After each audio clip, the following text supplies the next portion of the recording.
Good morning everyone, welcome to knowledge account. আমি কুন্তল মাহিন্দার তোমাদের সাথে 1 মে 2024 এর ডেলি কারেন্ট অ্যাফেয়ার্স নিয়ে ডিসকাস করব উইথ স্ট্র্যাটেজিকে। তোমাদের এপ্রিলের টপ 100 কারেন্ট অ্যাফেয়ার্স এর ম্যারাথন ক্লাস আজকে সকাল 10টা থেকে হবে 10 AM এ, সম্পূর্ণ লাইভ। তোমরা যদি লাইভ এটা অ্যাটেন্ড করতে চাও, আমি তোমাদের এই ভিডিওর কমেন্ট বক্সে ওটাকে লিঙ্কটাকে পিন করে দিয়েছি, তোমরা 10টার সময় যুক্ত হয়ে যেও, অথবা যারা যারা যুক্ত হতে পারবে না তারা অবশ্যই রেকর্ডেড দেখে নিও। এপ্রিল মাসের নির্বাচিত বাছাই করা গুরুত্বপূর্ণ কারেন্ট অ্যাফেয়ার্সগুলো আজকে 10টা থেকে হবে। আর তোমাদের রবিবার যেরকম ডাব্লিউবিপি কনস্টেবল আর পিএসসি ক্লার্কশিপের মক টেস্ট হচ্ছে, এগুলো যেরকম সময় হয় সেরকম সময় যাতে না হয়, তোমাদের অনেকের রিকোয়েস্ট রয়েছে টাইমগুলো একটু চেঞ্জ করার জন্য। তো যেহেতু ফ্রি মক টেস্ট তোমাদের প্রচুর স্টুডেন্ট এখানে দেয়, একটা নির্দিষ্ট টাইম তো করতেই হবে, কিন্তু তার জন্য আমাদের একটা পোল তোমাদেরকে দেওয়া হবে আগামীকাল ইউটিউব কমিউনিটিতে এবং টেলিগ্রামে। তো আজকে তোমরা টেলিগ্রামে সবাই জয়েন হয়ে যাও। টেলিগ্রামে জয়েন হয়ে গিয়ে যে পোলটা দেওয়া হবে, তোমাদের যে টাইমিং দেওয়া হবে সেই টাইমগুলো তোমরা ওখান থেকে সিলেক্ট করতে পারবে। এটাই তোমাদের কাছে শেষ সুযোগ। এই টাইমটাই কিন্তু এর পরবর্তীকালে ফিক্সড হবে, সেই জন্য সবাইকে আমি বললাম টেলিগ্রাম চ্যানেলে সবাই কিন্তু অবশ্যই যুক্ত হয়ে যাবে। ঠিক আছে, আপাতত নেক্সট উইকে তোমাদের ডাব্লিউবিপি কনস্টেবল আর পিএসসির যে ফ্রি মক টেস্ট এগুলো থাকছে, কেমন, রবিবার। শুধু টাইমটার জন্য তোমরা টেলিগ্রামে জয়েন করে নেবে। আর কে স্টাডি চ্যানেলের লিঙ্কও আমি তোমাদের এই ভিডিওর কমেন্ট বক্সে দিয়ে দিয়েছি, এখানেও রেগুলার তোমাদের ক্লাস হচ্ছে। আজকে তোমাদের ইংলিশ ক্লাস, জিকে ক্লাস দুটোই রয়েছে। তো এর লিঙ্ক তোমরা এই ভিডিওর কমেন্ট বক্সে দেখবে, পিন করা আছে, ওখান থেকে পেয়ে যাবে, অথবা টেলিগ্রামে তোমাদের লিঙ্কগুলো দেওয়া আছে ক্লাসের।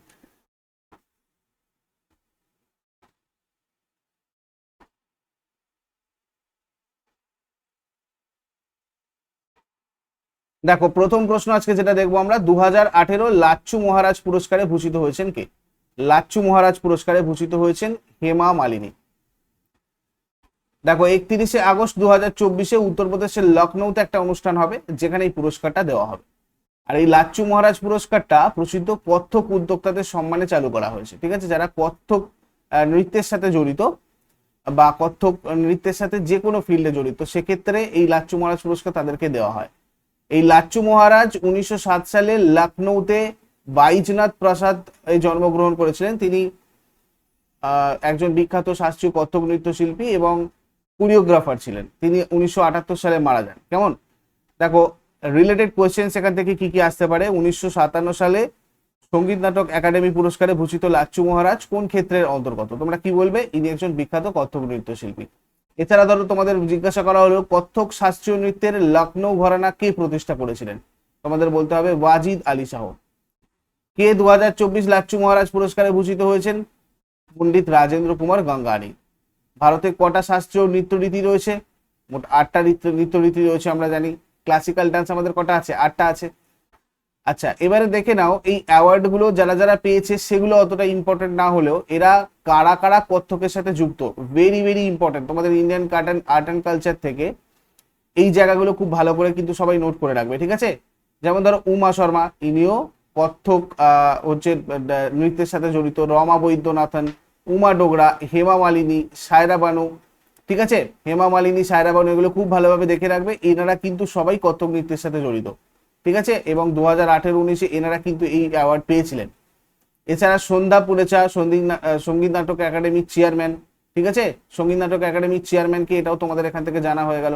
তো ইনি ভারতনাট্যমের সাথে জড়িত অ্যাকচুয়ালি। তো ডাক্তার মালবিকা মিত্র 2021-এ কত্থকের জন্য পেয়েছিলেন। প্রাচী সাহু, অসীম বন্ধু ভট্টাচার্য, পণ্ডিত রাজেন্দ্র গঙ্গানি। এরা কোন কোন নৃত্যের সাথে জড়িত এইগুলো তোমরা কিন্তু এখান থেকে ভালো করে করে রাখবে, কেননা এনারা এইসব অ্যাওয়ার্ডগুলো পেয়েছেন। ক্লিয়ার? তারপরে কোন দেশ অভয় শর্মাকে 2024 সালের টি20 বিশ্বকাপের জন্য তাদের ক্রিকেট দলের কোচ হিসেবে নিয়োজিত করেছে? মানে ভারতীয় ইনি একজন, এই অভয় শর্মা, ইনি উগান্ডার ক্রিকেট দলের কোচ হিসেবে নিযুক্ত হয়েছেন। ঠিক আছে, উগান্ডা ক্রিকেট অ্যাসোসিয়েশন প্রাক্তন ভারতীয় প্রথম শ্রেণীর খেলোয়াড় অভয় শর্মাকে টি20 বিশ্বকাপে পুরুষদের জাতীয় দলের নতুন প্রধান কোচ হিসেবে মনোনীত করেছে। ইনি 3 বছরের জন্য নিযুক্ত হয়েছেন আপাতত। দেখো, এই উগান্ডা যেটা বলছি, এর রাজধানী কোথায়? কাম্পালাতে। উগান্ডার রাজধানী হচ্ছে তোমার কাম্পালা, পূর্ব আফ্রিকাতে রয়েছে এটা। এবং মুদ্রা উগান্ডার সিলিং। রাষ্ট্রপতি উগান্ডার কি? ইয়োভেরি মুসেভিনি। আর প্রধানমন্ত্রী রবিন নাবাবাঞ্জা। তারপরে লা সিনেফ বিভাগে কান চলচ্চিত্র উৎসবের জন্য কোন ভারতীয় চলচ্চিত্রটি নির্বাচিত হয়েছে?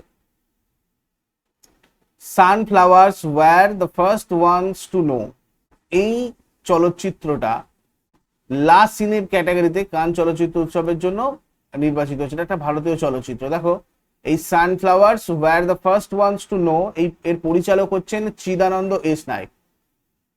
তারপরে heavenly island of Goa, heavenly island of Goa শিরোনামের বইটা কে লিখেছেন? হেভেনলি আইল্যান্ড অফ গোয়া লিখেছেন পি এস শ্রীধরন পিল্লাই।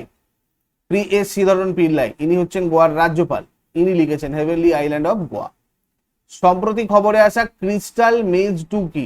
এই ক্রিস্টাল মেজ 2 এটা হচ্ছে তোমার একটা ব্যালিস্টিক মিসাইল, যেটা রিসেন্টলি নিউজে এসেছে। একটু ডিটেলস আমরা দেখে নেব।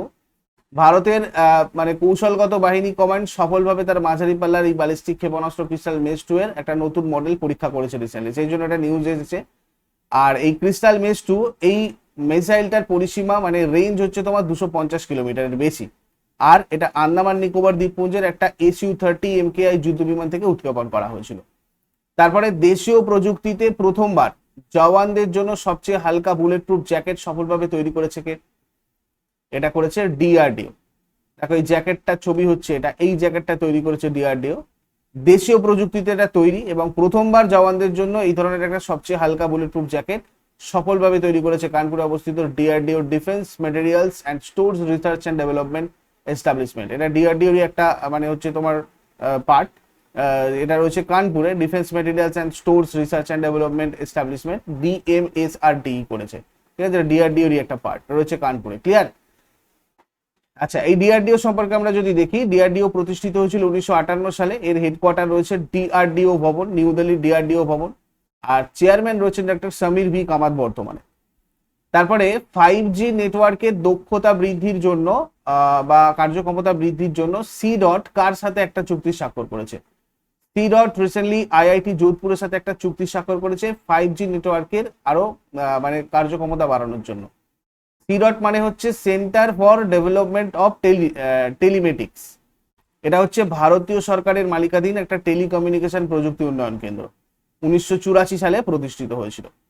তারপরে ওয়ার্ল্ড এনার্জি কংগ্রেস 2024 কোন দেশে আয়োজিত হচ্ছে? খুব ইম্পর্টেন্ট একটা তোমাদের কোয়েশ্চেন এটা। ওয়ার্ল্ড এনার্জি কংগ্রেস 2024 হচ্ছে কোথায়? নেদারল্যান্ডে।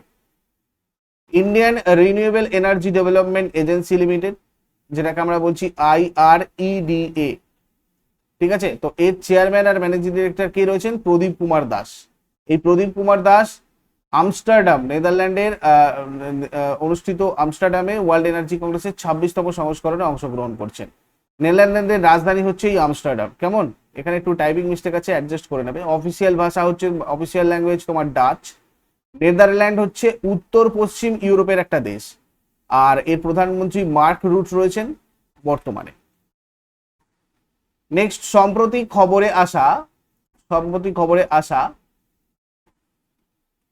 এখানে একটু তোমাদের ট্রান্সলেশনটা মিসম্যাচ হয়েছে, তোমরা একটু অ্যাডজাস্ট করে নেবে, ঠিক আছে? এই কালেসার বন্যপ্রাণী অভয়ারণ্যটা রিসেন্টলি নিউজে এসেছে। তো এটা ভারতের কোন রাজ্যে রয়েছে? ঠিক আছে, এটা রয়েছে তোমার হরিয়ানাতে, কালেসার বন্যপ্রাণী অভয়ারণ্য। সুপ্রিম কোর্ট এই হরিয়ানার যমুনানাগা জেলার কালেসার বন্যপ্রাণী অভয়ারণ্যের ভিতরে 4টে প্রস্তাবিত বাঁধ নির্মাণের স্থগিতাদেশ দিয়েছে। কেন? বাঁধ নির্মাণ শুধুমাত্র কালেসার বন্যপ্রাণী আর জনসংখ্যার জন্যই ক্ষতিকর হবে না, বাস্তুতন্ত্রের জন্য, সেখানকার বাস্তুতন্ত্রের জন্য ক্ষতি হবে। এটা একটা যেহেতু বন্যপ্রাণী অভয়ারণ্য, তাই হরিয়ানার এই কালেসার বন্যপ্রাণীর অভয়ারণ্যের মধ্যে 4টে বাঁধ তৈরি করার প্রস্তাব হয়েছিল, সেটাকে স্থগিতাদেশ দিয়ে দিয়েছে। সেই জন্য এটা নিউজে রয়েছে। নয়াব সিং সাইনি ইনি হচ্ছেন এখন বর্তমানে এই হরিয়ানার 11তম মুখ্যমন্ত্রী। ভালো করে মনে রাখবে, ইনি নারায়ণগড় থেকে বিধায়ক হিসেবে নির্বাচিত হয়েছিলেন, কুরুক্ষেত্র লোকসভা থেকে সাংসদ হয়েছিলেন 2019 সালে। আর এই হরিয়ানার আগের মুখ্যমন্ত্রী ছিলেন কে? মনোহরলাল খাট্টার। বর্তমানে নবাব সিং সাইনি। আর হরিয়ানার লোকনৃত্য আমরা যদি দেখি, ঝুমার, ফাগ, ধাপ, দামাল, লুর, গুগা, কোর, এগুলো। হরিয়ানার রাজধানী তোমার চণ্ডীগড়, রাজ্যপাল Bandaru Dattatreya. National park, Kalesar national park রয়েছে, সুলতানপুর ন্যাশনাল পার্ক রয়েছে। উৎসব যদি দেখি, বৈশাখী ইম্পর্টেন্ট। তারপরে চলে আসবো, সম্প্রতি কোন সংস্থাকে আউটস্ট্যান্ডিং পাবলিক সেক্টর আন্ডারটেকিং বা PSU অফ দ্য ইয়ার পুরস্কার দেওয়া হয়েছে? Outstanding public sector undertaking of the year পুরস্কার দেওয়া হয়েছে তোমার হালকে। হাল মানে হচ্ছে Hindustan aeronautics limited. All India management association AIMA managing India awards এর বছরের সেরা আউটস্ট্যান্ডিং পাবলিক সেক্টর আন্ডারটেকিং পুরস্কারটা পেয়েছে। দিল্লিতে পুরস্কারটা তুলে দিয়েছেন উপরাষ্ট্রপতি জগদীপ ধনকর। আর এই হিন্দুস্তান এরোনটিক্স লিমিটেড বা হাল এটা প্রতিষ্ঠিত হয় 1940 সালে। কোথায় এর হেডকোয়ার্টার রয়েছে? ব্যাঙ্গালোরে, কর্ণাটকের ব্যাঙ্গালোরে রয়েছে হালের হেডকোয়ার্টার। আর বর্তমানে চেয়ারম্যান MD রয়েছেন CB আনন্দ কৃষ্ণন, এক্সট্রা চার্জে। দেখো আগের দিনের হোমওয়ার্কগুলো এবার সবাই মিলিয়ে নাও। মোগল সম্রাটদের মধ্যে কে প্রথম আত্মজীবনী লিখেছিলেন? এর উত্তর হয়ে যাবে বাবর। আর বাল্যকালে কে আকবরের অভিভাবক ছিলেন? এর উত্তর হয়ে যাবে বৈরাম খাঁ। আজকে তোমাদের জন্য প্রশ্ন থাকবে, মানব দেহের কোন অঙ্গে লিম্ফোসাইট গঠিত হয় আর রাইবোজোম গুলো কোন প্রক্রিয়ার কার্যস্থল? এগুলো তোমরা শেষকালে আমাকে কমেন্টে জানাও। চট করে আগের দিনের গুলো কুইক রিভাইজ করে নেবো। যারা যারা লাইভে রয়েছে অ্যান্সার করার চেষ্টা করবে। 30 এপ্রিল 2024 এর কারেন্ট অ্যাফেয়ার্স কি ছিল? আর আজকে 10টা থেকে তোমাদের লাইভ পুরো ক্লাস হবে এপ্রিলের যে টপ 100 কারেন্ট অ্যাফেয়ার্স, ঠিক আছে? তো আগের দিনের ফার্স্ট কোশ্চেন আমাদের ছিল লতা দীননাথ মঙ্গেশকর অ্যাওয়ার্ড কে পেয়েছেন? লতা দীননাথ মঙ্গেশকর অ্যাওয়ার্ড কে পেয়েছেন? এটা রণদীপ হুডা। তারপরে ICC women's T20 world cup কোয়ালিফায়ারের অ্যাম্বাসাডার হিসেবে নিযুক্ত হয়েছে কোন দেশের মহিলা ক্রিকেটার? সানা মির, পাকিস্তান। করমন্ডল ইন্টারন্যাশনাল লিমিটেডের এক্সিকিউটিভ চেয়ারম্যান হিসেবে নিযুক্ত কে হয়েছেন? কে? অরুণ আলাগাপ্পান। ভারতের কাছে ছোট অস্ত্র বিক্রির ওপর থেকে নিষেধাজ্ঞা তুলে নিয়েছে কে? জার্মানি। দ্য উইনার্স মাইন্ডসেট শিরোনামে বইটা কে লিখেছেন? Shane Watson. বিশ্বের বৃহত্তম বিমানবন্দরের তকমা পেতে চলেছে কে? মানে কোন বিমানবন্দর? আল মাকতুম ইন্টারন্যাশনাল এয়ারপোর্ট। কোন দেশে ক্লাউডেড টাইগার ক্যাট খুঁজে পাওয়া গেছে? ক্লাউডেড টাইগার ক্যাট খুঁজে পাওয়া গেছে কোথায়? ব্রাজিলে। Adventure of a travelling Monk শিরোনামে বইটা কে লিখেছেন? এটা লিখেছেন ইন্দ্রদুম্ন স্বামী। কোন শিক্ষাবর্ষ থেকে ছাত্রছাত্রীদের জন্য পার্মানেন্ট এডুকেশন নাম্বার বা PEN বাধ্যতামূলক করা হয়েছে? 2024-25। সম্প্রতি প্রয়াত সুধীর কাকার ইনি কে ছিলেন?